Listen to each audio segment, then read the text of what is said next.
Hello, boys and girls. It's your boy, Keep It Mike. You are listening to the Ruckus podcast in collaboration with Tape Deck 102.9. First and foremost, I want to give an apology because I know it's been forever since I hit you off with a podcast, but it's been so much shenanigans going on behind the scenes in regards to trying to find a studio, bringing guests to the show, and doing my thing on the side with the Tape Deck and, Boss Lady News. Shout out to Boss Lady News.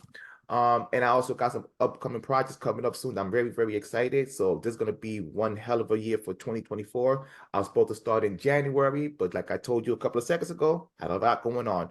But since we're in the month of February and it's Black History Month, what best way to start off with my main man, the Professor Andres Alburquerque. How you doing, my brother?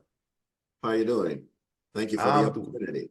Yeah, welcome back. If you guys recall, I had on my show last year, and the professor was dropping so much gems that I had people now on my TikTok, on my annual TikTok. They saw that episode that I had with him, and they were intrigued when asking, well, first and foremost, I have a funny story to tell you. Last week, I went to my buddy's Super Bowl, and he was the director of the film that I made.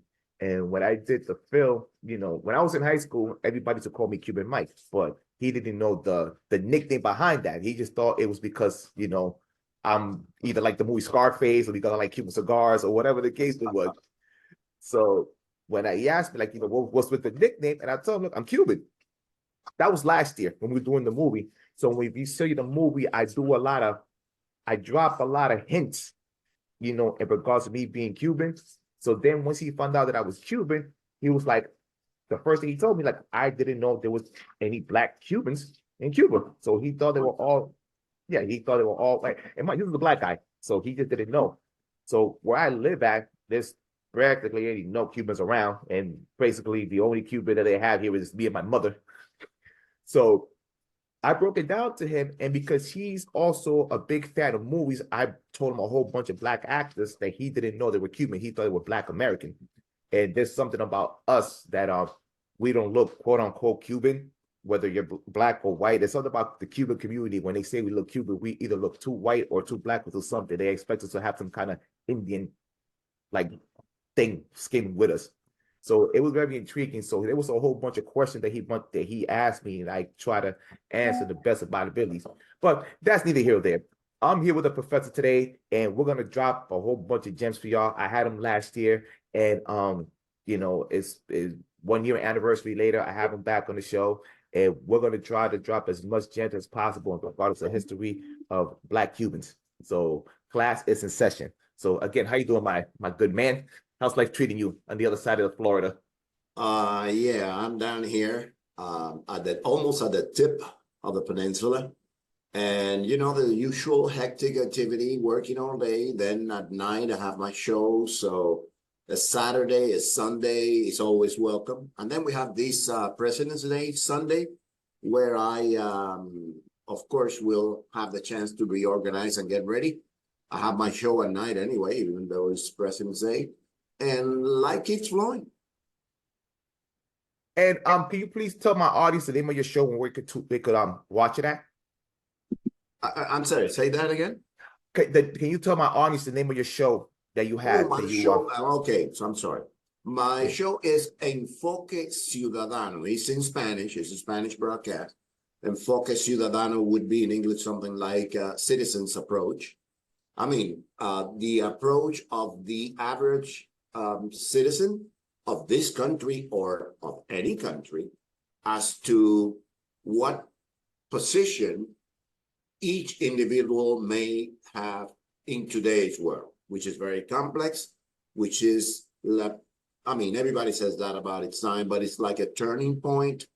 Many things will be decided at this in this juncture. And it's important that we all as human beings participate regardless of how we see life and convey our thoughts and aspirations, our dreams. I think we've been silenced for so long. And I'm not talking about any race in particular. I'm talking about the average human beings. I mean, the silence is ubiquitous. Everybody has been silenced for so long. So we have to express ourselves beyond the preponderance or the domination of one group upon other groups. And that's basically what the show is about. Okay. And what time can they watch the show at? The show is 9 to 11 Eastern Standard Time, Monday through Friday. Like I said, it's in Spanish. We are working on, and I know that I told you that last year and we never launched it, but we're still working on having some sort of version in English, because I understand that if there's any nationality or any segment of the community that could serve as a bridge and as a link between Cuba and the Black Americans, are we, the Black Cubans, because we have a little bit of both.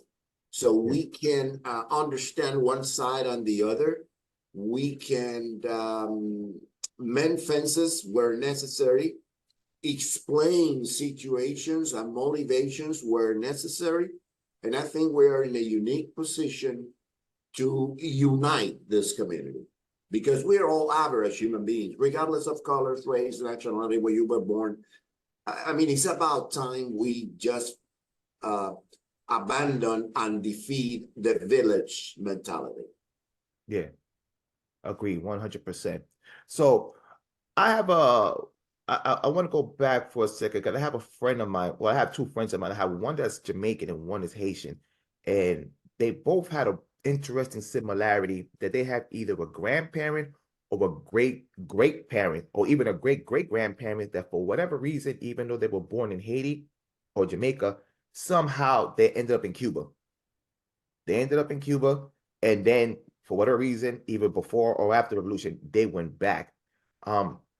I guess one of the things I wanted to know, because I'm trying to do some research on it, like, what is the connection with those two particular countries and Cuba? Because I just found out recently, I'm going to go watch the Bob Marley movie, and I just found out that his wife was Cuban, and I didn't even know that until my mother told me. Yeah. So what was the coalition? Because I know also, if I'm not mistaken, which is another conversation we'll probably get into later, there was a point that there was a lot of Haitians that was going to Cuba, and they were being used as like sharecroppers. So they were pretty much cropping the farms and stuff like that. I know for a fact, if I'm not mistaken, Fidel Castro's father, he was using a whole lot of Haitians to do cheap labor with their farms. I'll tell you what, Cuba was, how can I put it without sounding sugarcoated? Cuba had a lot of issues like any other country. We have a lot of issues in America, which is the #1 country in the world, at least statistically, at least in numbers. So when you say, well, Cuba, illiteracy, no, that's all a lie. We were positioned to be one of the most developed nations, of course, relatively to our number of inhabitants and to our size of a country. It was a small island. The economic effort, the strenuousness of the work of the Cuban people in general, of all races, was remarkable. And from 1901 to 1958,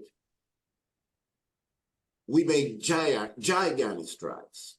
I mean, there were more Italians, French, and Spaniards trying to go to Cuba and live there than there were Cubans trying to go to other countries, just to give you an idea. We were the fifth or the sixth nation to have a railroad. We were one of the first nations to have color TV, and I'm talking about 1953. Of Really? course, but not everybody had a color TV. We were the first nation, but it doesn't mean that you had one on your home. Yeah, you had a money.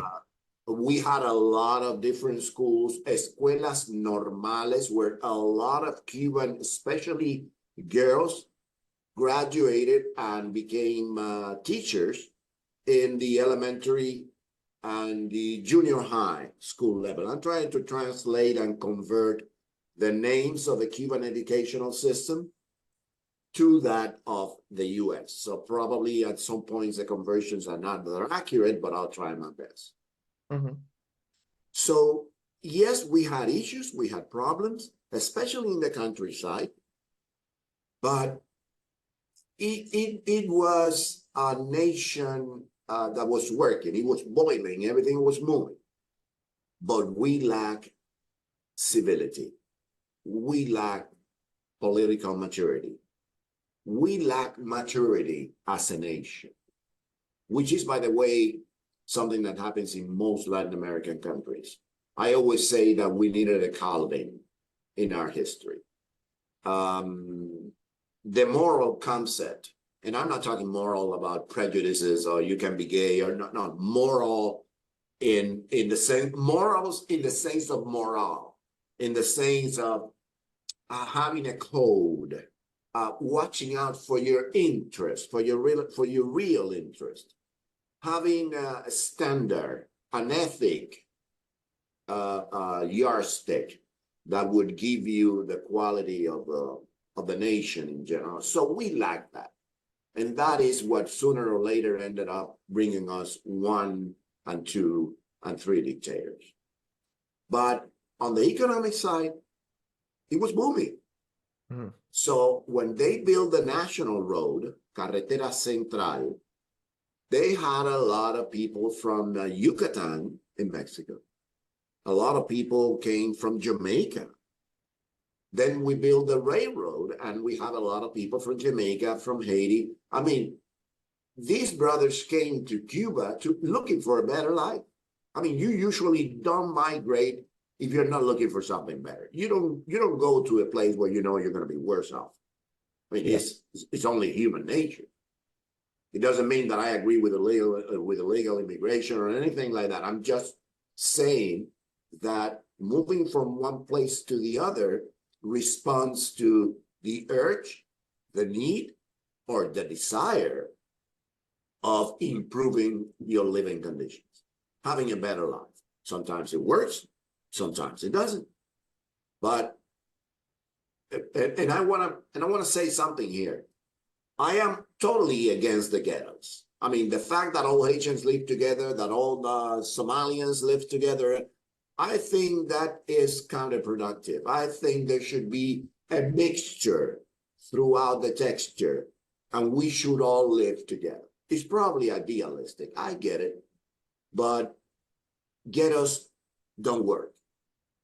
Mm-hmm. It doesn't work. It creates tension. It creates contrasts that are too stark, and it usually ends up in racial tension. So it's better if people are spread throughout the nation, regardless of their ethnicity, color, origin. But, you know, there are always ghettos, and there are always a concentration of people of a certain nationality, of a certain race, of a certain ethnic groups. So again, these people came to Cuba. Most of them settled on the eastern side only because it's illogical. The east was closer to their countries. The eastern side of Cuba, Santiago, Guantanamo, that is full of Jamaicans, by the way, and some Haitians, is closer to Haiti. There's only 77 kilometers. It would be like 40 miles between El Paso de La Punta de Maicí, which is the eastern tip of Cuba, and the little peninsula that comes out of Haiti. So you can go in a boat if you're lucky. Yeah. And then from Jamaica is much farther, but still the east part is closer than the west part. Havana is farther away. Is like going to Mexico. So they concentrated there. They were a huge contribution to Cuba's development. But they came as workers. Fidel's father, Angel Castro, who had been a soldier of the Spanish army against the Cuban liberators, Los Mambises, and had become a rich landowner, was buddy-buddy with the Haitian consul, Mr. Hippolyte. Actually, Fidel Castro's name originally was Fidel Hipólito, which is Hippolyte Castro Ruz, when he was when he was certificate, because Fidel's father never recognized him until he was about 10 years old. So the person who took care of Castro's, the child education, was the Haitian consul, Hippolyte. And we all believe that through the consul, Castro's father was able to smuggle in and also bring legally many Haitian guest workers, something that Americans understand. There was a lot of exploitation in that farm. Castro's father was a landowner who didn't have any scruples. There were not specific laws in Cuba to protect the migrants. It was a very young country. We have to understand that too. The Castro's property was far into the east in the region of Holguin, so it was hard to keep an eye on it. And there was a lot of complicity. And if you have the Haitian consul that is your friend, probably your partner, it's very easy to make these Haitian citizens get there, be exploited. And if they complain too much, you could always get rid of them and nobody would know. I mean, who's going to call for them? Who's going to ask for them? For all I know, their families probably didn't know where they were in Cuba or if they were in Cuba. But not all stories were sad. And there were many Jamaicans and Haitians that raised a family in Cuba whose kids spoke perfect Spanish.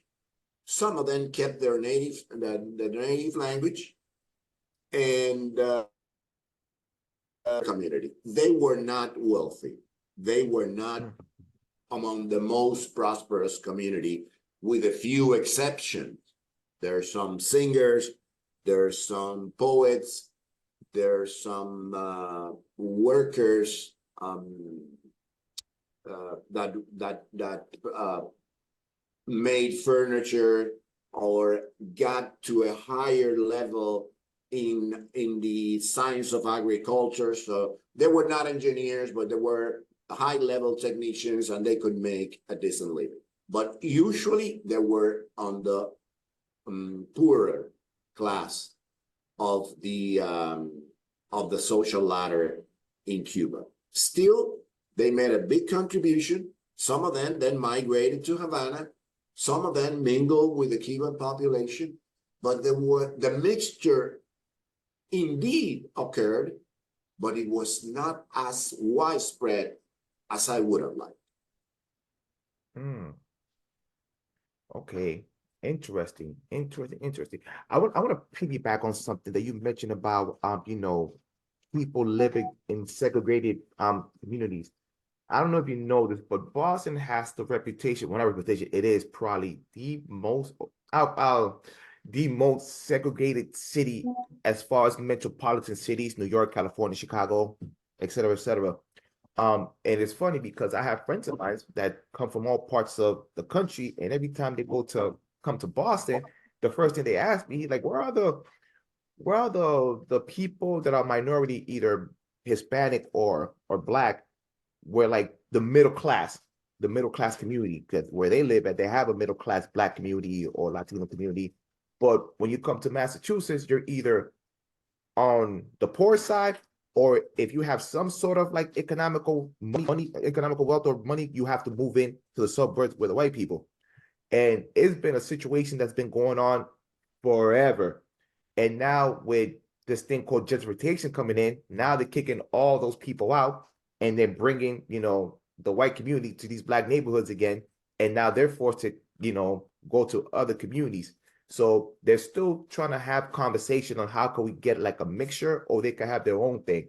And it's very interesting because Boston has that. And it's very tricky because with this state, they'll take 5 steps forward and then 20 steps back when it's trying to like race relation to try to get everybody on the same page. So instead of doing something on an economical level, they'll give them symbolism. So like just last year, they had the big statue of Martin Luther King, as something for the community, but nothing has changed. And I don't know if you've been keeping up with the news, but there's been a big issue with the migrants here in Boston, where now the Black community is really in an uproar because there's no money for them. So they just bring them to these poor-stricken neighborhoods, and instead of taking them to a community where they do have the resources to help these people, they're pretty much kicking these people out and bringing in migrants. There was a protest near my job 2 weeks ago where there's this little rec center where the kids play basketball, pool, like something to just keep them entertained, just to keep them out of trouble, like some kind of after-school program. And now they kicked those kids out and they brought in all the migrants, and they're going to be there for at least a good 4 or 5 months. And the community's not happy. It's another situation of segregation and not taking care of the people you need to take care of. It's one of those things. As much people not a fan of Trump, he did made a point when he said America got to come first, and they're not. Actually, you know what? Blacks were always Republican. Blacks were always Republicans until the time when the Democrats got wiser and the Republicans got dumber and dumber and dumber, and they're getting dumber even now. Okay, but time out. Wait, hold on. I want to get into that, but I want to get that, but I want to talk about that in the end of the show because there's another thing of politics that I do want to talk about. Okay. So we're gonna get into that. We're both on the same page. We're both on the same page here, but I want to talk about that at the end of the show because I have it on my notes. Okay. Fast forward. There's another issue. No, not issue. Another topic you brought up last year that when you had on my show, that there was right after if I'm not mistaken, Cuba was the last Latin country to be free of slavery, and then after we were free, I want to say you could correct me here, but I want to say it was in the early 1900s. I want to say 1910s that the Black Cubans kind of rebelled on the Spaniards because they went to war. Can you please try to explain my audience that story and how that came about? Okay, 1912. There was La Guerra de los Negros. Thank you. Yeah. The war of the Black Cubans. I'm not going to call it the Black War. That would be the literal translation, because it could lead to something gloomy or dark, like black humor. The word black is being used in so many different shades of meaning that I don't want to mislead your audience. So it was the rebellion of the black. I mean, it was a rebellion. That was in 1912. Cuba was already a free country, as free as any country can be, if you know what I mean. Yes. When you're not a slave of some other country, you're a slave for your own fellow people. Somebody that got wiser and got enough money, and you're a slave anyway. But we'll get there. Now, what I said, if I'm not wrong, in the last podcast that we had, is that Black Cubans took the brunt and carried the biggest burden and paid the highest price for Cuba's independence. And it was only logical, because independence, in a way, symbolized getting away from slavery, getting away from the old order of things, and getting into a new situation.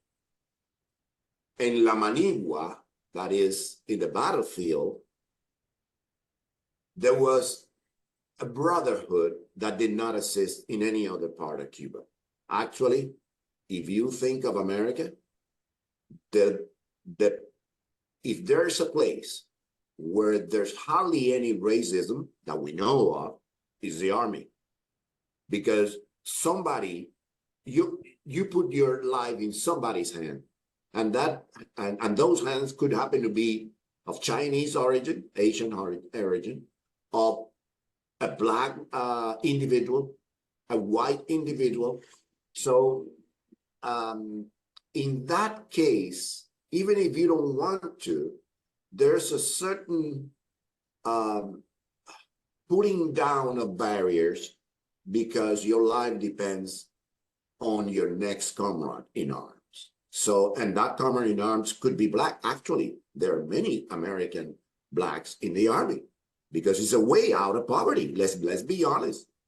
Yeah. It's a way to get later an education, to get some sort of facilitation to live. And many blacks have shed their blood for this country, for this nation, and they should be honored, like the whites, like everybody else, Hispanics, Asian Americans. So the Mambises, I mean, the Cuban Liberation Army was highly made of Black people. I mean, among the biggest stars, the biggest generals, Antonio Maceo, whose name is all over the place. Yeah, and I want to talk, I want you later on to explain who Antonio Marcel is because people in Boston are not familiar who this man is. So I want you to give a quick, but continue on, sir. Okay, and of course, what did we think? Okay, when the war is over, we put so much into this that there will be a fairer distribution of wealth and positioning and influence and power, which is ultimately what everybody looks for. Power and wealth. Forget about the rest and the founding fathers and the example and the needs. Those are words. What we all look for is power and wealth. We want a piece of the cake. And Black Cuban thought, you know, when the war is over, there's going to be a redistribution here because we played, I mean, we took the brunt of it. We got the most generals. We played a role here. The war ended. A new country was established. The country started developing. There were lots of new jobs created. And some Blacks took advantage of that and were benefited by the change. But most of us were not. The most important places, the opportunity, for some reason, they never got to the average Black Cuban. So the Black Cubans started to feel bitter and bitter and bitter. There was a party called Partido Independiente de Color, Independent Color Party. I don't agree with parties made on the basis of race, but we have to realize that we're talking about the early 1900s. I mean, we have to put things in a context. Yeah. We can't apply 21st century standards to a situation that happened over a century and a half ago. So we have to be objective here. So, and it was a way to catapult and promote the Black dynamics into the context of the country. Actually, the president of the Senate was a Black person, Morua Delgado. It was his last names. You know, in Spanish we have two last names. His last names were Morua Delgado, who was against the uprising, by the way. Not for the wrong reasons, apparently for the right reasons. So there was so much bitterness that in the end, the Blacks, led by Estenos, was the last name of the gentleman, carry out an uprising and started rebelling here and there. Well, the answer was that they killed more than 3,000 Black Cubans. And the chief of the army carried the head, the head, not the body, the head of Estenos, the uprising leader, in a symbol of, okay, you either submit or I behead you. I mean, that was the essence, the yeast of what people got at the time. So the result was that the Black population was always reduced to a second or third role in Cuba. We did not have, and I'm talking about proportionally, what is not equality, but what is fair? If your social segment is a 15% of a population, okay, 15% of the goodies should be in your hands.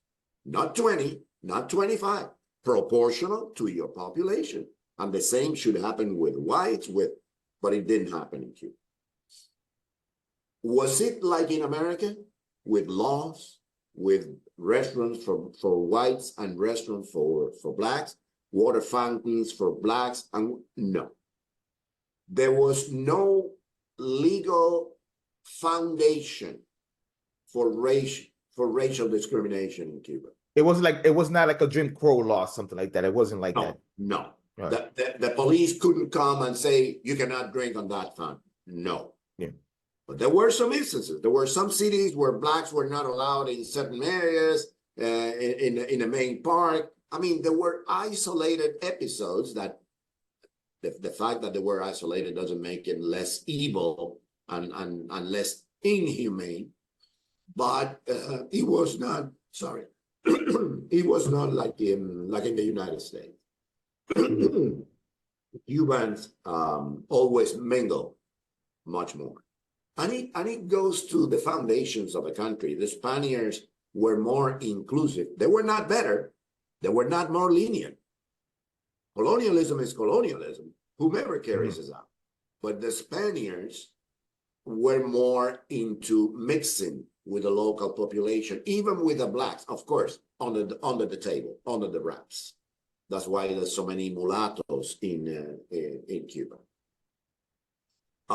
Whereas the Brits were more to themselves, were less prone to mix with the help, if you know what I mean. It doesn't make them any worse. It's just the characteristic of each colonialism. So regardless of that gap between blacks and whatever you may call white in Cuba, because we almost have no pure whites, there was a tendency anyway, as time passed, so that the black settlement started integrated. Every day you got more black professionals, black poets, musicians, especially in the area of people that made furniture, artists. So slowly but surely, Black Cubans started to be part of society. I mean, the most famous songs, or most of the most, were written by Black Cubans or mulattoes. Poems, even operas. So there was too slow.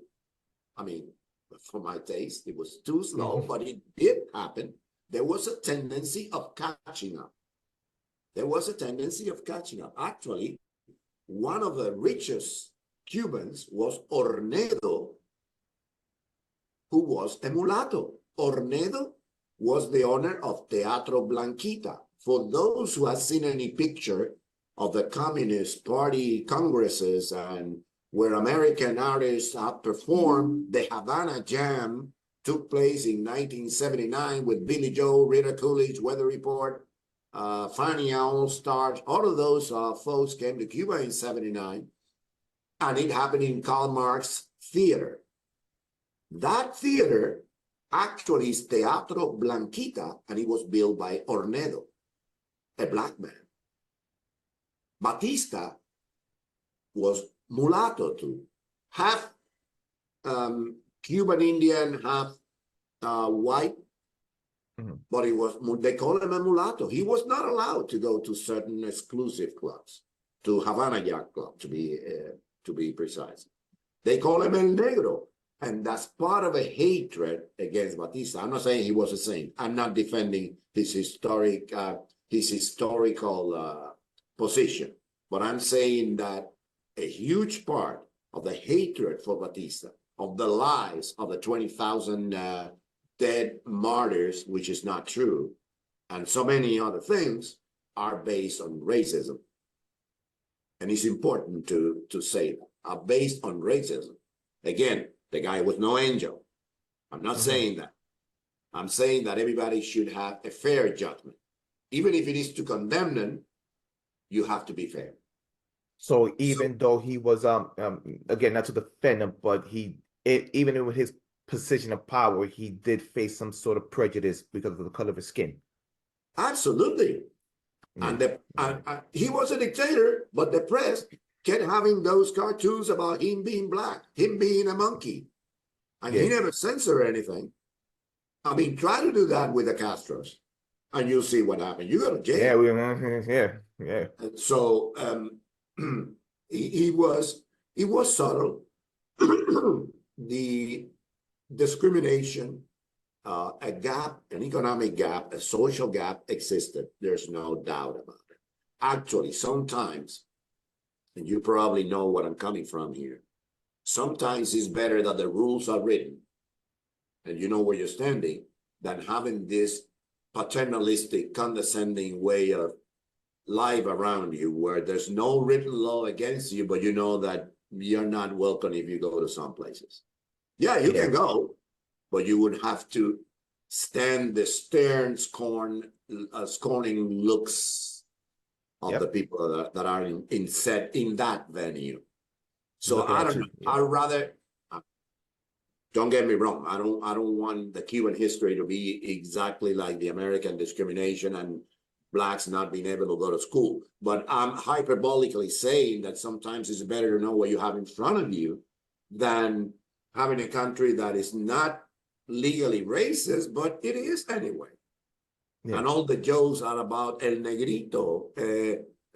I said that Black Cubans, sorry, I say that Black Cubans are the social segment of but with B-U-T. Él es negro, pero in Spanish is but in English. And yeah, he's black, but you know what? He's so decent. Yeah, he's black, but oh, he speaks so well. Well, you remember Joe Biden and Barack Obama. I don't want to go to politics, but you remember Joe Biden and Barack Obama. He's the first decent, articulated, clean. Black. Clean. I mean, what are you talking about, you racist jerk?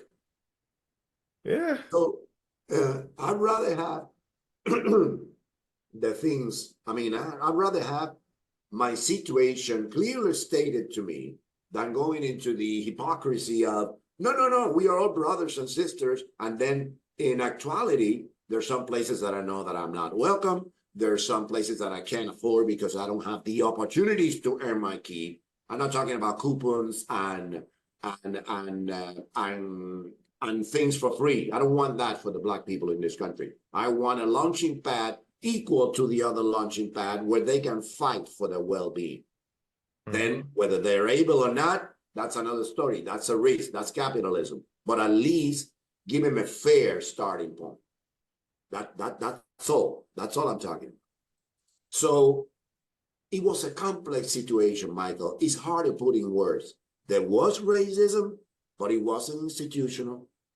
If you ask any Cuban, even today, are you racist? Hell no. En mi casa nunca. At home, we were never racist. My best friend is a black guy. That happens here in America. Well, the Cuban community, the Cuban American community, we're proud to be Cuban Americans, by the way, most of us. And you ask any quote unquote white Cuban, are you racist? Or do you have any racial prejudice? Which would be the right way to ask. I mean, you cannot be a racist because you don't own a country and you cannot block me from working and making money. Thank God we have achieved that already. But you can still have prejudices, which could end up blocking me somehow. So again, is hypocrisy.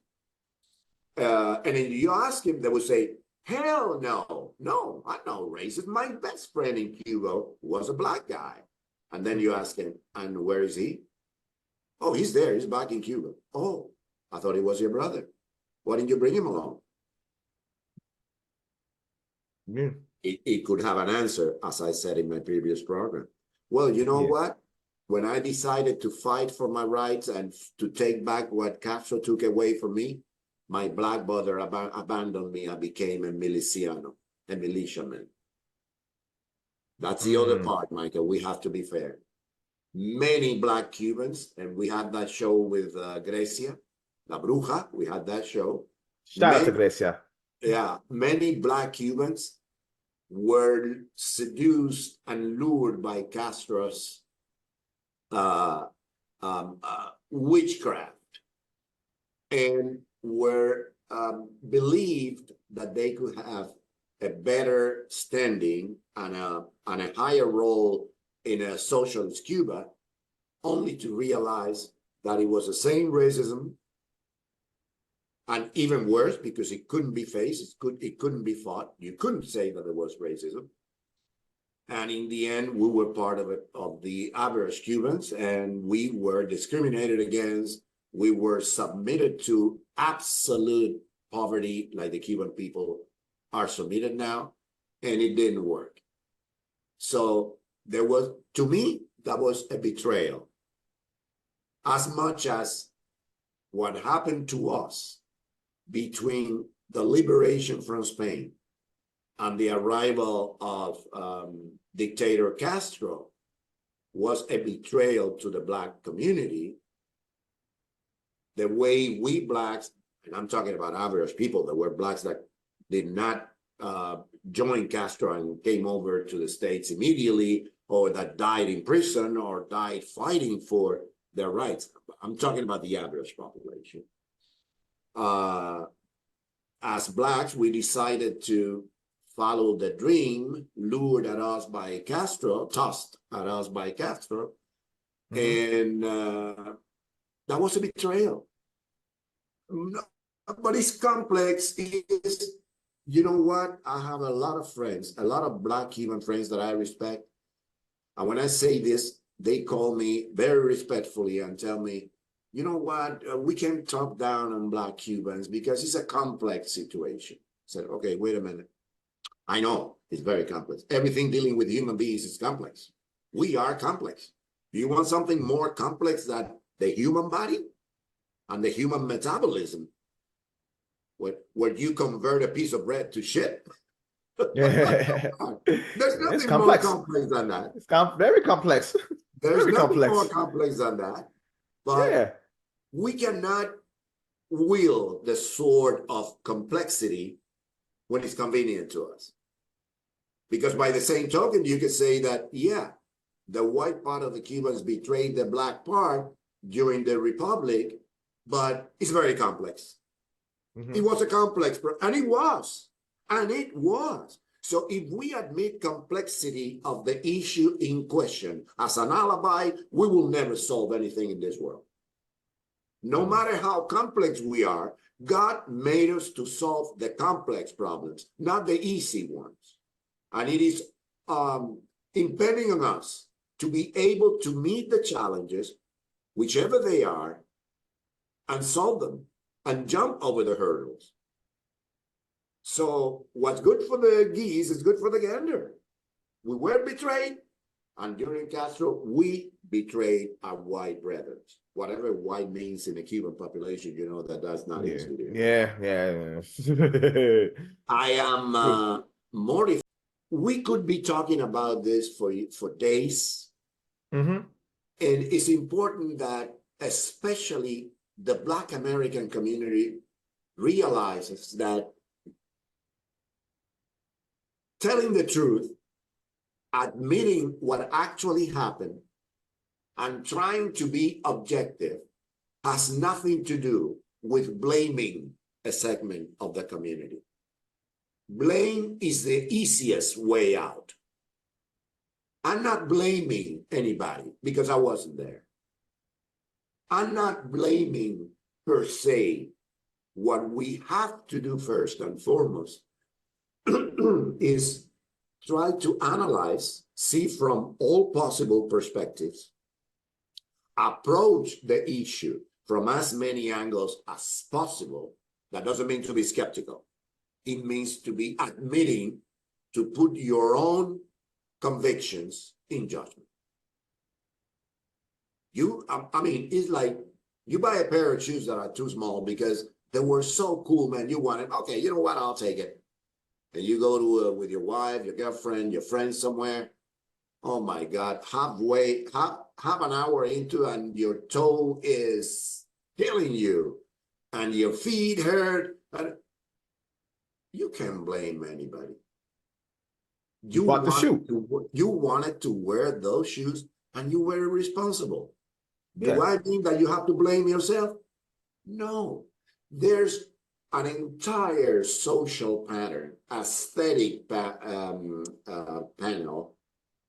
or spectrum that conditions you to dress in a certain way, wear your hair in a certain way, use some colors instead of others, because it's what people in power impose on us, whether we're white, blacks, it doesn't matter. Actually, the first market for hip hop and rap, as you know, is young, white, rich, or high middle class Americans. They buy the majority of the records. They buy the love records. it. They buy the records, so they love They it. buy the records. So it goes beyond race. Then we're probably getting into another field that goes outside of race. But what I'm trying to say is that the dominant group imposes whatever they think fits their narrative to ultimately keep in control of wealth and power. That's all that happens. If I have to use the black people, I will. If I have to use the Asian Americans, I will. We are just conjunctural instruments of those who rule the world in every country, in every country. I don't know if that answered your question. That's the answer. Well said. Well said. You know, the one thing I like about you, Professor, when I ask a question, you just go. You make my life so much easier. So thank you. Greatly appreciate it. So to backtrack on a couple of things before I forget, I want you to tell my people in Boston who was Maceo, Mr. Maceo, and what he did for what he did in his part for the liberation of Cuba during his time. Antonio Maceo was part of a family. Antonio Maceo. It was a peasant family, but they were not really raggedy poor. They were high middle class peasantry, whatever that may mean in Cuba. I mean, they were not rich as Castro's family, but they did not starve. They could at least have the basic studies. And Maceo, I know he was not a university graduate or anything, but he was a man of thoughts. He's portrayed, and that's part of the racial prejudice. He's portrayed as a warrior, which he was, one of the best ones ever in history, but he was also a man of thought, a man of words. He was very elegant. He was very classist, by the way. He dressed impeccably, even in the field fighting. His undershirts were made of silk, not of cotton. Yeah. He had a good taste. He had flavor. He had style. He had style from Yeah, the pictures I see. He had a lot of style. And he was an inveterate gambler, by the way, it must be said. Everybody makes mistakes. But he devoted his life to the freedom of Cuba. When I say freedom, I mean freedom from Spain, from the metropolis, for Cuba to be an independent country. It was too early to say whether he was left-leaning or right-wing-leaning. I would guess that he would be a center-right individual in today's world, especially because of the race issue. That held them back a little, which he didn't suffer much. I mean, Antonio Maceo was like a god in Cuba.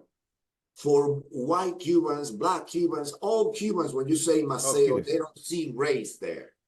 They don't see a color. They say, ese tipo es un bárbaro. The bronze titan, he's called, el titán de bronce, with 21 wounds. And there was that final wound that killed him. I always suspect that, blame me as a paranoid.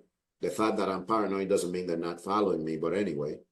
Man, it's a Cuban thing. All Cubans are paranoid. My mom is a paranoid lifestyle. She stays home. But I cannot. I find out it's a PTS thing once you leave a communist country. The paranoia just goes on level 9. I see that every time I come across a Cuban. Two things. Paranoia. Two things. The paranoia and their conspiracy thoughts is through the roof. Every time I come across a Cuban, they have a conversation with their deep thoughts. Paranoia and conspiracy. Those are two things that I see. We are there. Across. But you know what? Most of the times we're right. Because you know what is life if not a complex, well knit, tightly knit, and at times wonderful conspiracy. Life is a conspiracy. Love is a conspiracy. Conspiracy doesn't have to be necessarily to kill a president or anything. Conspiracy can be anything that we conspire to achieve. And sometimes it could be a good thing.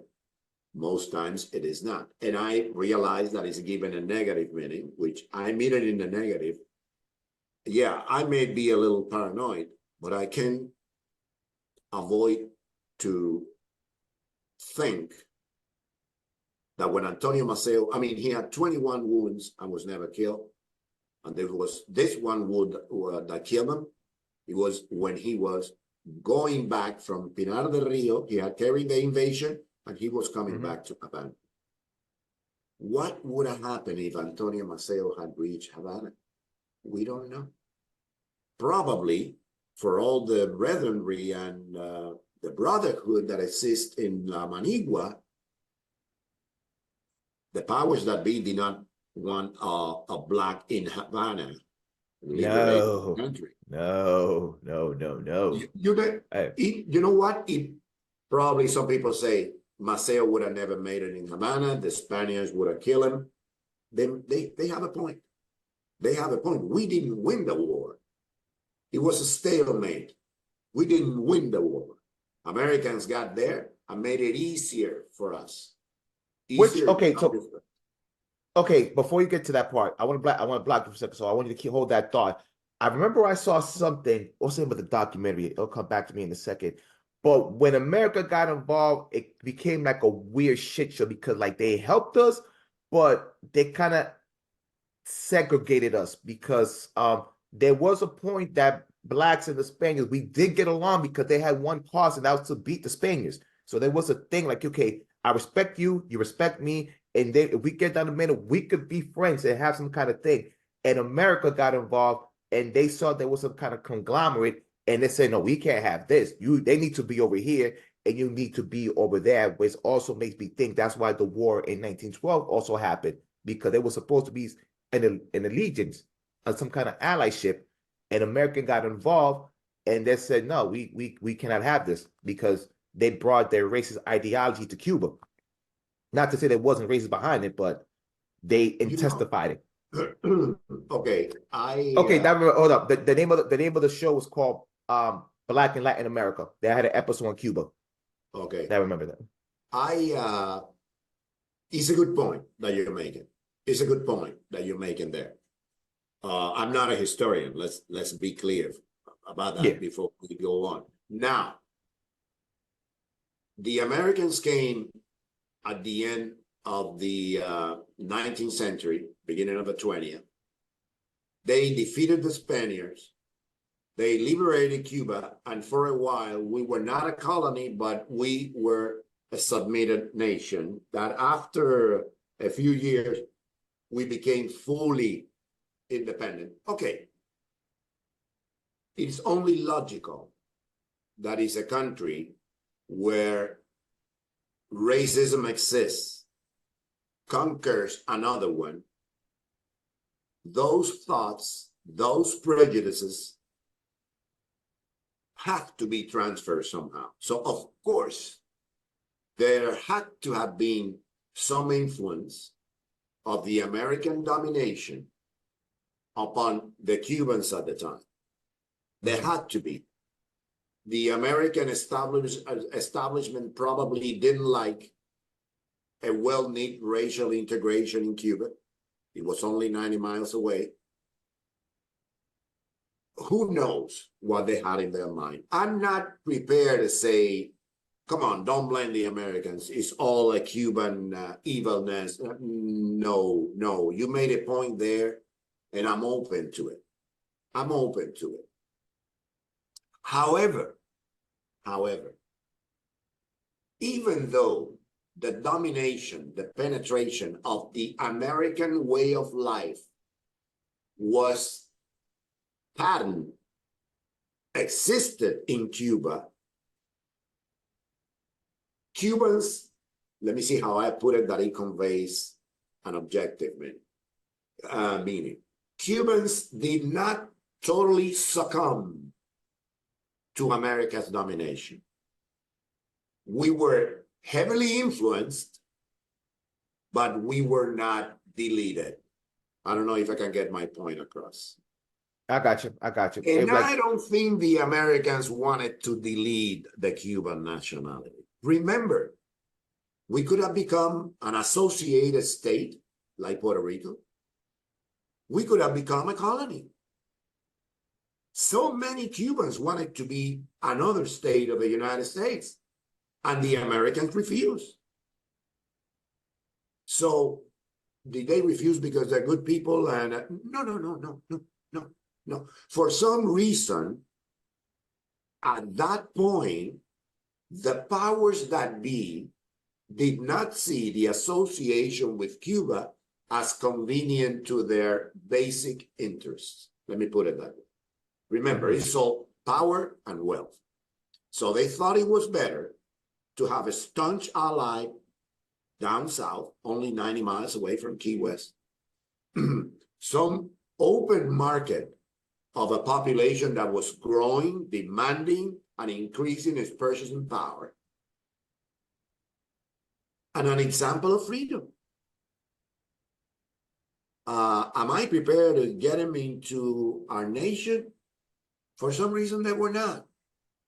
So yes, the influence of the way of life in America, including racism, of course, affected the Cuban population, of course. But I don't know if that was the main thing, Michael. I don't know whether all our suffering as Black Cubans were caused by the American presence. I'm not prepared to get that far. And in all honesty, the last thing I would do is disrespect your audience. I'll be totally honest. I don't know. I don't know one way or the other. I don't know. So I'm not prepared to jump the gun. I'm not prepared to rule it out. And I say that there had to be some influence. We were too close. Their army protected us until we got our own army. They intervened. There were 2 American interventions. So yeah, they called the shots. Let's be honest about it. And something had to be influenced by that domination exerted by the United States. all right.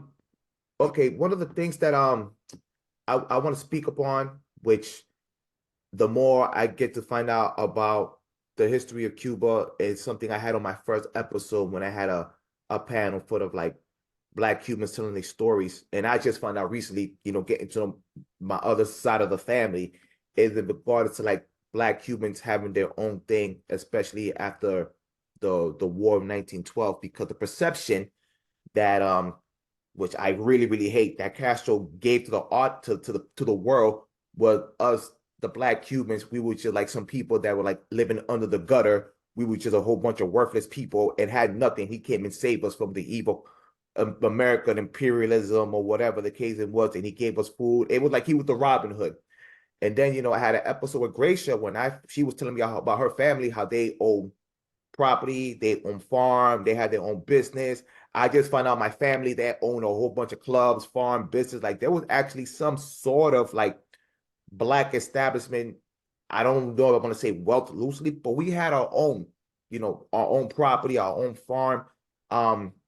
To the point that if we could again progress in the way it did, we could have passed it on to our children and was able to progress to more wealth. So it was, I guess I'm asking this, was there a point that we had our own thing that we didn't have to beg, the Spaniards to give us our own thing, even though they had their own segregation, even though they had their own racism? It wasn't to the point that we were begging us to give them things because we had our own stuff. No. We never, racism exists tacitly. Yeah. First of all, it was not legal. And second of all, the dynamism of the Cuban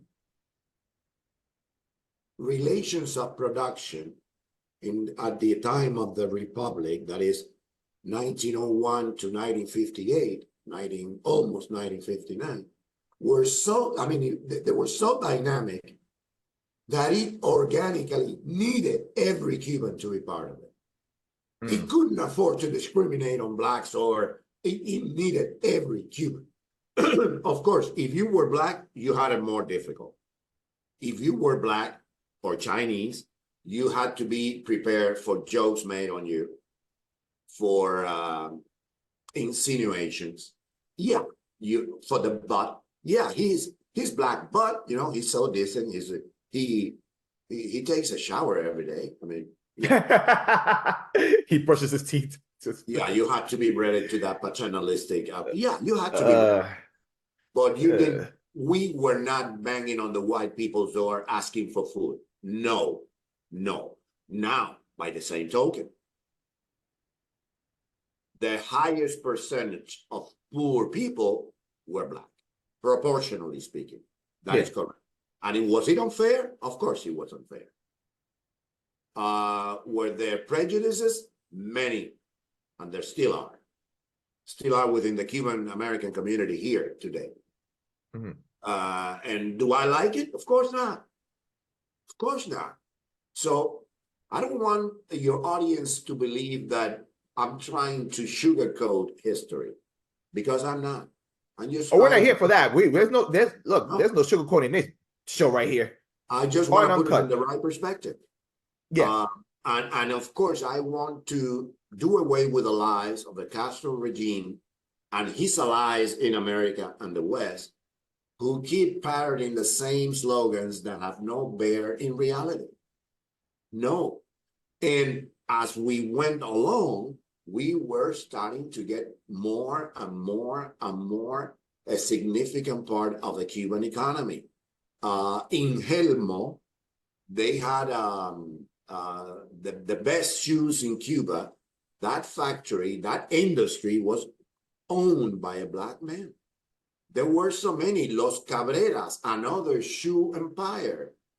They were from Guanabacoa, and Cabreras were mulattoes. Their kids studied with me. They stayed in Cuba up to 63, and of course, then they left. Mm-hmm. So there were many cases among the musicians, the most famous musicians. There were many cases, or many instances, or examples of black Cubans who excel and have money.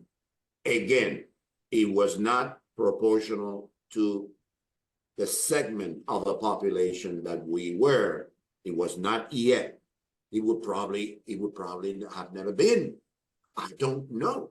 But there was a movement towards that. And mind you, there were black clubs where the whites could not get in. So say the one time. Say one time. There was black clubs that whites couldn't get in. See, that's power right there, my friend. That's power when you take control of your own destiny. Then you could rebut here. Yeah, but isn't that another kind of racism? Maybe you're right. Okay, maybe you're right. But at least it means that there was the money, the dough to have a club. If there was a membership, somebody had to pay the membership. So there were a lot of blacks that has some loose coins to be able to afford something as superficial as being in a club. I'm not talking about a place where they soup kitchen the black people. No, it was a club. Actually, Ornedo built, the mulatto guy that I mentioned, built the best club. El Casino Deportivo was the best of all the clubs in Miramar, the rich area in Havana, one of the richest areas in Havana. So, come on. And whites could not get in there. So, I mean, I'm not trying to blindfold anyone. It was still difficult. It was not fair. Of course. We had a lot of fighting to do, but at least we were allowed to do it. We had our associations. We had our intellectuals. When Castro got there, he said, okay, I am the owner of everything Black Cuban. Black Cubans owe me because I liberated them. And he made us pay a huge price for it. And it makes you ask, like, what the hell did you liberate us from? That was the thing. He didn't liberate us from anything. It's just false illusion. You didn't That's the liberate part for that's insane. anything. You just stole everything, you jerk. You You stole still, everything. You and your family. You just yeah, stole everything. yeah. So yeah, and another thing that I wanted to talk about because I got to a how do you want to give this entertainment, but I had to do something with this guy who was a self-proclaimed communism, and it became a whole shit show. I'm not even gonna talk about it, but he was just trying to champion all the things that this asshole did for the Cuban community. And the one thing I want you to press on was the educational level. I mean, I know the truth, you know the truth, but please tell my audience, like this whole thing that Cuba has a literacy of a 99% and they're 1% away from being perfection, which is utter bullshit. But this is what they preach to the audience that don't know about us. But you know, all upon history, I think Cuba during that time before the revolution, I think we were like third or fourth place when it came to education. In We America, were we were up there in the Western, in the in Western the Western, Hemisphere. yeah, in the Yeah, Western Hemisphere. yeah. We were up there. We were up there. Not only in that, in numbers of TV sets per household, number of automobiles per household, we were among the first ones. I mean, for the size and the history of the country, we were relatively almost number one. Of course, after Canada, the US, yes, of course. But But we for an were not, island, yeah, for yeah, for go an ahead. for an island, it was pretty impressive. For an island being as small as it was very It impressive. We was were able to pretty, produce the way that we did. yeah, and it was only coming higher and higher and higher. The so-called revolution created a terror crime, a terror atmosphere environment that actually frustrated everything. People hardly ever, at the end of 58, people hardly ever go to clubs or hardly ever wanted to go to movies because they were planting bombs all over the place. Those who call us terrorists were the ones that were planting bombs and killing people in the street. The revolutionaries The rebels, or were whatever the fuck they call them, instigating, yeah, they the rebels. instigated instability and terror. So Cuba became a rat house actually at the very end of 58 because of that activity Hmm. of the Movimiento 26 de Julio, 26th of July movement. It was a terror Yeah, organization. It was. And it had a commission that they call propaganda and sabotage. Propaganda, I mean, how can you call it? So he was killing sugar cane fields. He was putting bombs in cinemas full of people, full of people. Even one of them, Urcelia Diaz Baez, a youth of 16 years from Guanabacoa, she died while planning a bomb in a cinema. The bomb exploded and she died. Do you think she was, at 16 years, she was totally conscious of what she was doing? She of course not. was brainwashed. Brainwash, brainwash. Yeah, Just like the terrorists that are threatening to attack us here in America or in other countries. They just yeah, brainwashed by others people that won't risk their lives. yeah. Yep. So thank you for bringing that up. Now I want to bring it back in full circle. Now, I mentioned my friend earlier on, my friend who I worked the movie with, when I told him I was Cuban and he didn't know what the situation was. He has an interesting story right now because I went to his house and he just bought a new home. And when I went to his new home and he told me to show up, I went to his house and he had all these Trump signs. And I thought I was in the wrong house. I thought I was in the wrong house. So I circled the block and I went back because I couldn't see the number. And it was his brother-in-law waiting for me. And then I saw him coming out the store. And he's like, yo, just pull up. So I'm looking at him and I'm looking at him and I'm seeing the signs. So I go to his house and then like this was Super Bowl. This was last week. So we were talking about getting whatever, whatever. So I asked him. So he lives up north. He lives in New Hampshire. And New Hampshire is a very tricky state because it's very conservative. They have very loose gun laws. I'm seeing a whole lot of Trump things, but for whatever reason, like no Republican wins New Hampshire. So New Hampshire is very weird. But that's neither here or there. Uh, so I talked to him and I'm like, um, so I joke with him like, so have you lost any friends over this Trump thing? And he started laughing. He's like, I don't give a fuck about that shit. I'm voting for Trump. It is what it is. I'm not a fan of this guy, and I'm rolling. I'm all in for Trump. And I told him, oh shoot, my mom would have loved you guys because she'll probably go to the next rally and like his mouth like dropped the floor because he met my mother and he like, your mother wrote for Trump? He like, yeah, no, she's a Trumpy. He like, what the? I never expected your mom to be a Trump. And I told him, yeah, my mom was a Democrat. She after Obama, she went for Trump because like she went for Obama off the fact that it was a black guy for president, representation. He thought one of the things that he thought he would do was to have a stern thing when it came to the Cuban relation, and he just pretty much fucked us. Sorry for the curses. He screwed us over. And after that, she went for Trump. So she's all Trumped in. And then I broke it down for like Cubans have a thing that they all vote Republican. And he didn't know that. He like, Cubans vote Republican? I'm like, yeah, like I broke it down. Like if you notice, they took over Florida. They win Florida without a problem. I'm a firm believer up north that Florida is not as a swing state the way they make it out to be. And from an outside look at them and talk to my relatives, it's like, no, they're red. They might go blue when it comes to like little cities, but overall they have a real conservative red mindset. I could be wrong. You could correct me, but I see Florida as being as red as it could be.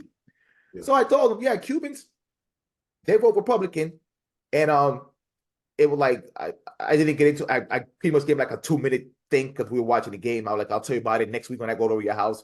But can you tell my audience what is it with us Cubans voting Republicans once and for all? Because I'm supposed to have this thing next week on my show because they're all not looking at me now. Every time they come to Republican, it's like when you watch a movie in slow motion, they're like,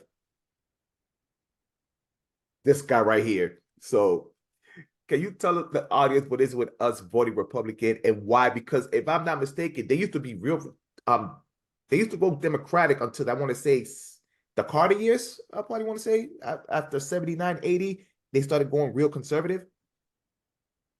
Actually, they were always conservative, and Kennedy's betrayal during the Bay of Pigs did not help the Democrats. But you have to keep in mind that the Democrats then at least did not want to appear as left as they are now. I mean, you wouldn't hear Democrats saying that they support Osama bin Laden. You wouldn't hear Democrats saying that they support Hamas instead of Israel. You wouldn't hear that. You may think differently from them, but you wouldn't hear that. And they were into this racial integration thing, which they smartly took away because the Republicans were not smart enough to fill that void. But like I said, up to Martin Luther King, most blacks were Republican. So they felt they were at home there, or at least they felt that they were less rejected than they were with the Democrats. I don't think blacks felt at home in either place, to be honest with you, watching in hindsight. But at least they didn't feel rejected. They didn't feel looked down upon, like, the elite of the East that I'm talking about, like, excuse me, where do you buy that dress? In some Salvation Army sales? I mean, that's the people that say they worry about me. No thanks. No thanks. Allies of the KKK, what I call them, the fascist party of the United States. That's what they became. That's what they become. At that time, they weren't like that. There was Kennedy, and yes, there was the betrayal, but domestically, there was the Cuban Adjustment Act. There were some things that benefited the Cuban American community. So there was a lot of space for Democrats there. I think we were mainly Republicans, but I may be wrong. But there was a huge sector that was Democrat. As the Democrats have gone to the left, and I keep saying, Democrats have shifted so far to the left that they have left America.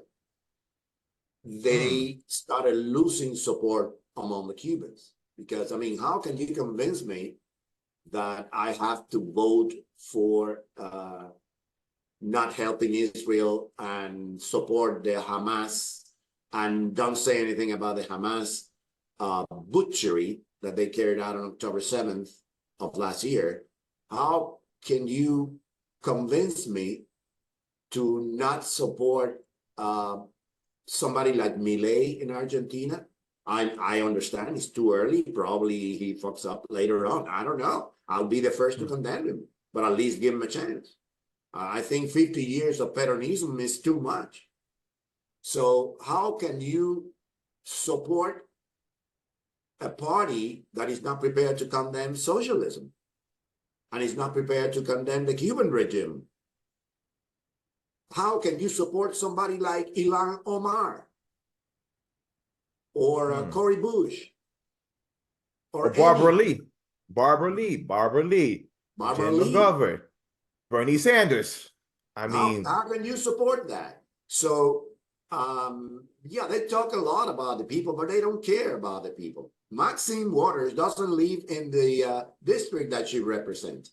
She lives in a wealthy, affluent area. And when you dig into them, they all have scandals and skeletons. They all have appropriated money in one way or the other. They all are ready to make money at the expense of Jamal and Takisha. For me, Jamal and Takisha are the average black couple. The man is violent, beats the shit out of her, is in a drug, she's alone, suffering, and they have a little black kid that is suffering too, whose internet doesn't work because internet doesn't work in Liberty City as good as it works in Miami Beach. I'm putting two examples of two different cities in the Miami-Dade County.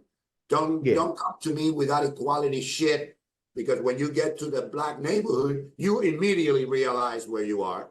And yes, I am prepared to admit up to a point the guilt of the black themselves because of not putting themselves up. No, okay, I'm prepared to accept that. But we get to a point where we have to realize that the Jesse Jacksons and the Al Sharptons of this world have taken advantage of their role in the fight for integration to get rich, and they have forgotten about the other black people, because sending money so that they give me a soup, or that they give me free beer or free drugs or free abortions doesn't make me equal, doesn't make me wealthy. I need my kid to go to a decent school. Why are you against charter schools? Why do you want that my kids and myself are hostages of the corrupt and mafioso teachers union? Why? I mean, this is a beacon of freedom after all. So my black kid can study in any school I'm able to send them. And the government, instead of helping other countries and other enemies, should invest that money in the black kid being able to go to school. No, don't give him candies. Don't give him even clothing or televisions. No, finance their education. Don't give him goodies. The goodies are perishable. Education remains forever. It's indelible. Yes.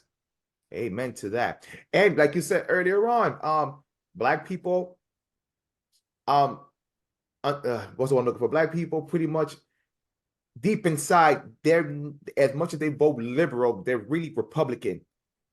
They're really, really Republican. I had a Republican mind state. They love guns. They pray to Jesus. They believe in family structure. They're really all that. But go ahead. There's another thing that I wanted to say, and I don't want this to be a rally for Trump or anything.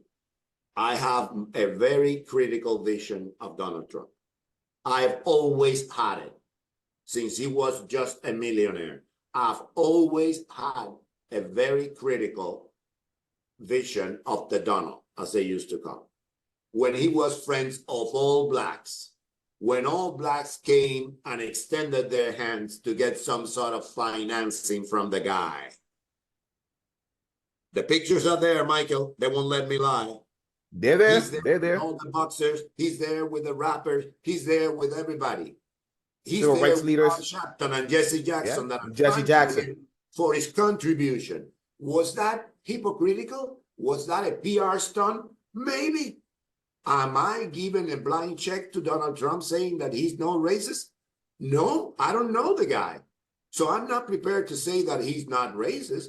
what I'm prepared to say is that he's probably the only high-ranked politician that had a black fiancé in the open. He didn't screw the black bitch in the rocks or under the table. Mm. It was his fiancé. Does that make him not racist? Not necessarily. Am I vouching for him? Who am I to vouch for anybody? I'm not a friend of the guy. I may not even like the guy. What I'm trying to say is that what this country is doing to that family is unfair. It's beyond shameful. His wife is an immigrant. Yes, a lucky one, a wealthy one, an exception. I get that. I'm prepared to support that view. But she has never uttered a word that we know about against this country. All she has talked about America are good things. She never offended anybody. And we gave her hell. We gave her hell. We didn't care that she was a woman. We gave her hell. Okay, so why don't we do the same thing with Michelle Obama, who only in 2008 said she was proud to be an American? Remember the verbatim, for the first time in my life, I'm proud to be an American. 2008. So all those years before that, when she became a lawyer, when she started to make money in this country, that doesn't count. So I don't know, and nobody mentions that. So what I wanted to say about Donald Trump is, you want to criticize the guy? Of course he has a lot of, he's his worst enemy. Every time he talks, he hurts himself. I get that. But you don't have to invent things and persecute a person simply because you don't like him. And there's one thing he says that I 100% agree with. These elite people don't hate Donald Trump. They are not their enemy. They hate us, Michael. They are our enemy. They want us in the plantation. The only thing is that Donald Trump, for whatever reason, happens to be in the middle. So they shoot us and they get him. But they're not shooting at us, at him. They're shooting at us. The ones that they always had in the plantation. Remember, the Democratic Party is the party of the KKK, the one that put charred cross in your backyard and in mine only a few years ago. Whose governors in the South were there at the door of university to prevent Black people from getting in. Have we forgotten about that? No, it's documented. It's documented. So we can't ignore that. Again, I don't think Donald Trump needs my defense. I don't even know the guy. He doesn't even know that I exist. But when I voted for Trump twice, I voted for him because he was the less distant, not the closest, the less or the least distant to my interest. The other guy was so far away from my interest, actually was against my interest, that I couldn't vote for him in either case, or for her in the case of Hillary. And can you imagine the old shameful lady ruling this country? I mean, can you find somebody more corrupt than Hillary Clinton? Yeah. Nasty record. She has a nasty record. We can't forget what she did with Haiti. That's the one thing that always comes to my mind, what she did with Haiti and we can't forget what she did with Haiti. We can't forget what she did with Monica Lewinsky. Yeah. I mean, you abuse a girl from a position of power and then you repress her. I get that. Clinton didn't put a gun on Monica's temple. I get that. She did it because she wanted to do it.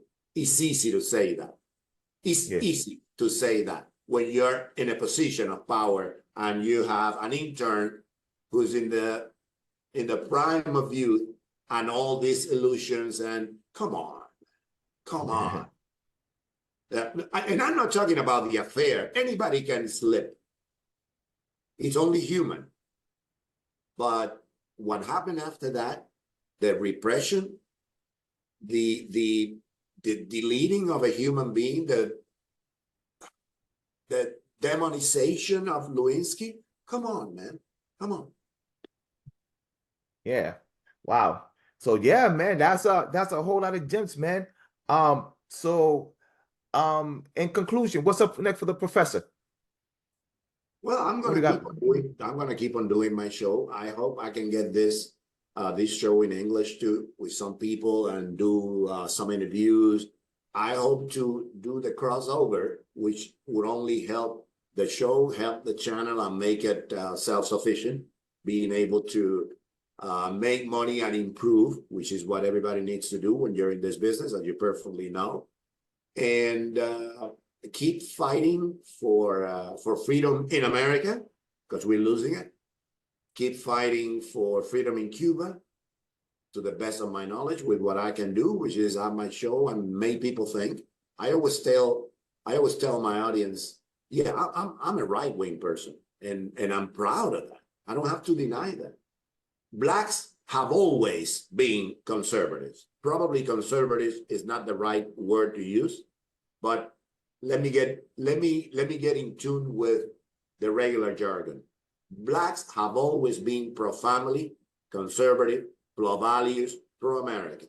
Blacks have always been conservative. Blacks had nothing to do, in their majority, with Fidel Castro's revolution. There were just a few handful. We don't believe in patria o muerte.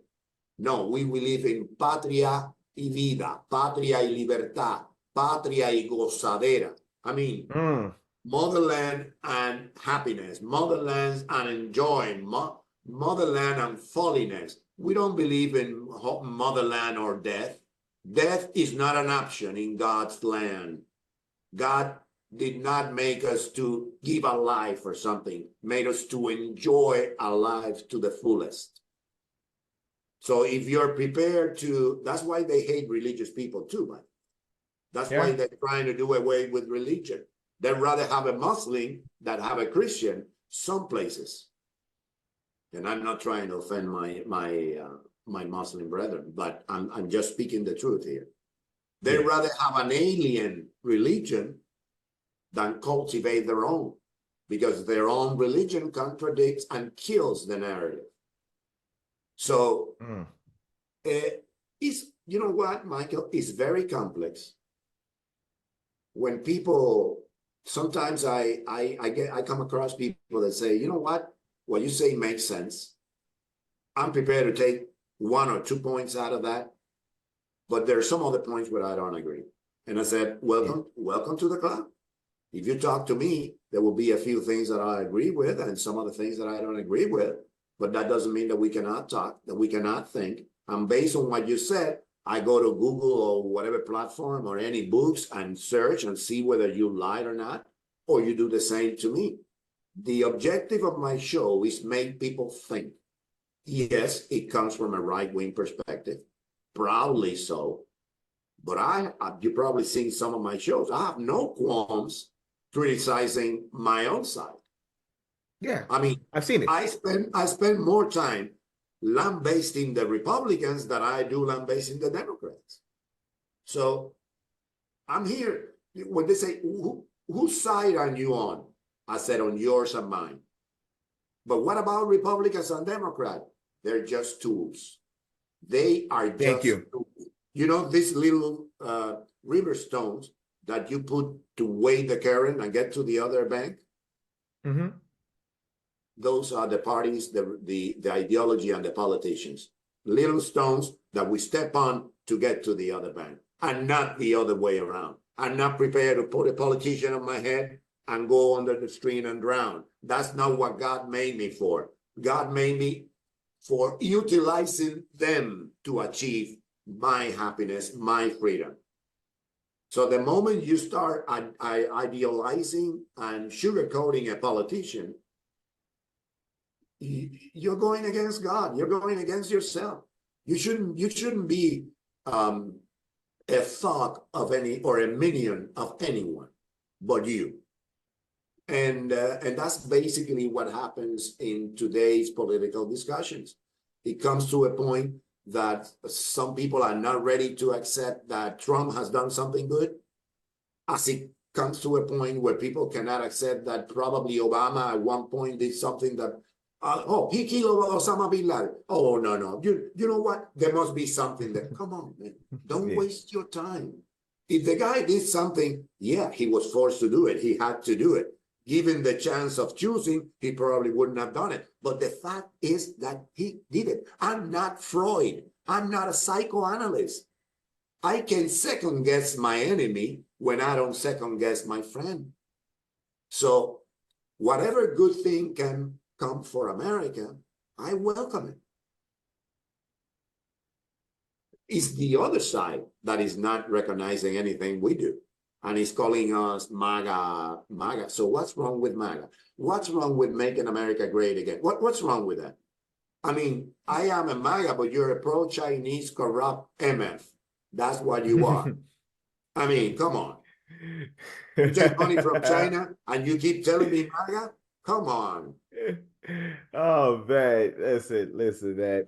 It's one of the things before I wrap it up, man, because you know, just like you said earlier on, because I have different political point of views on certain things. I'll speak for myself. I'm right, left, leaning, center. By the way things are going, I might switch by the next year or the year afterwards, but I do have certain ways. You know, my point in life, whatever opposition thing you have with me, let's agree. The funny thing about it, we might have opposition, but we agree on the same thing. That's the funny thing. But I do feel that the both sides, Republican and Democrat, what they do is instead of using what we have in common to work on it, they use the things to disagree on, and it's a divide and conquer. So instead of like agree to disagree, we just disagree with each other, and we just keep punching each other in the head, punch each other in the head, and it gets, you know, it gets nasty, and it leads to no resolution with the conflict we have in this country. So that's another reason why this country, by the minute, it gets nastier, because we cannot agree to disagree, and the thing that we do agree, we don't want to agree with it because we just want to be bopping each other in the head with it. So I do agree with that. I do agree with that. And, you know, hopefully, you know, I try to be as optimistic as possible. So I'm hoping, you know, by the next, I mean, even by 2024, because, you know, we're in election year, and I know it's about to get nasty, but I'm hoping we as a country could come as one and find a way to try to unite each other, because uniting each other brings more, we could be more powerful. And not only that, we have other countries that hate us. So they don't care if you're black or white or whatever. If you're born in this country, there's a level of envy. It's because we have something that they don't have. So we got to work on that. The Americans that were killed by the narcos in Mexico about a year ago were all black, by the way. Yeah, I remember that. Yeah. They didn't care about that. They didn't care about that. You speak English, you're gone. You're gone. You're gone.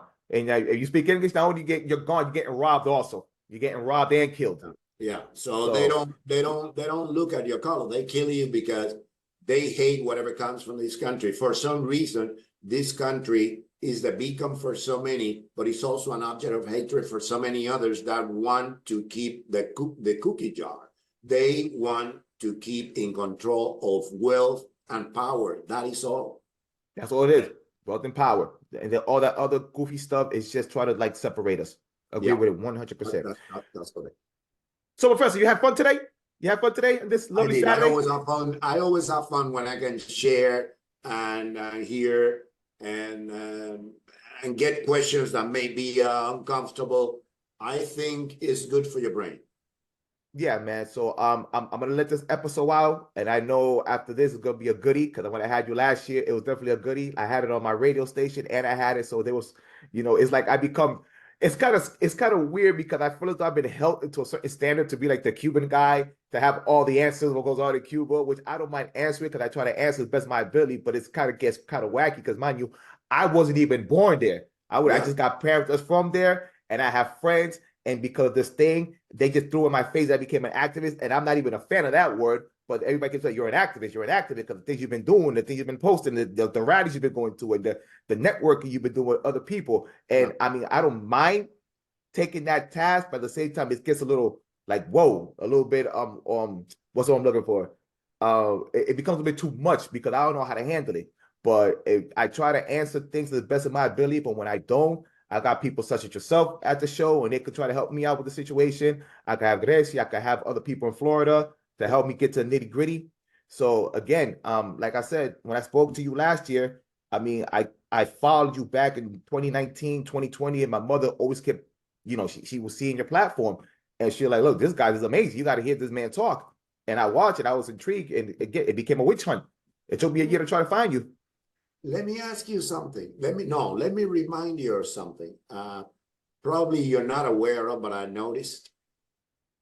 Remember, I mentioned that there were several betrayals between one race group and the other in Cuba, and I sadly, it breaks my heart, but admit that we blacks perform or carry out some sort of betrayal at the early years of the revolution, because we abandoned our white brethren and embraced a cause that was not ours, that had never been, and we originally never believed in.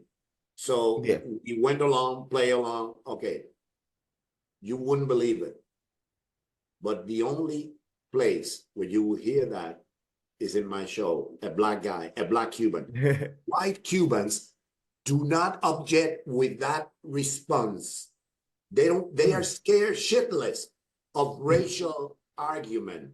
And I keep telling them, brothers, sisters, we're all Cubans. We have to be ready to be objective. Throw me that. Throw me that.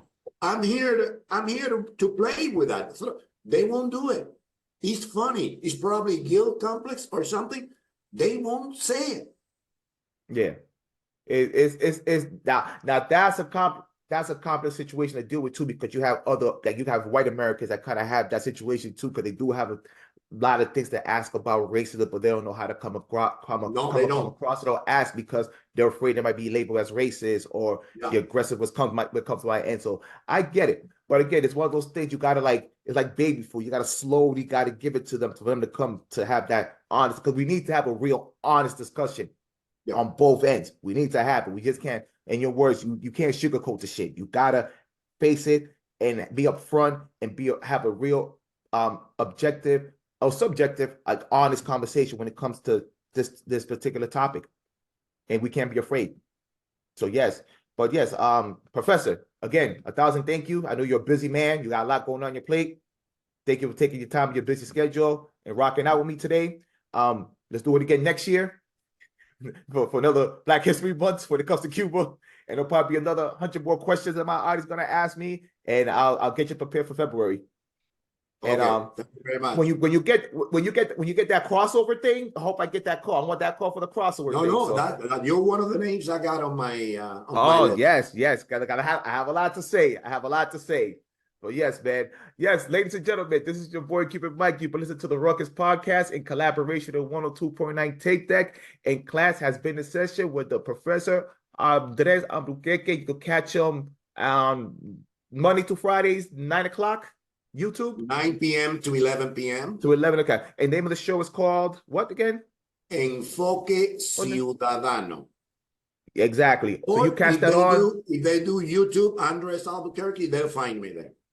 Bet, go catch that, because my friend here has a lot of gems and good advice to give out to the audience. So please go and support that. This is your boy, Keep It Mike. Hope you enjoy yours. And the Ruckus is back, baby. I'll catch you next time. Later. Muchas gracias, Andres. 1,000 thank yous. Take care. And yes, we're gonna do this again next time, bro. Okay, take care, Michael. Take it easy.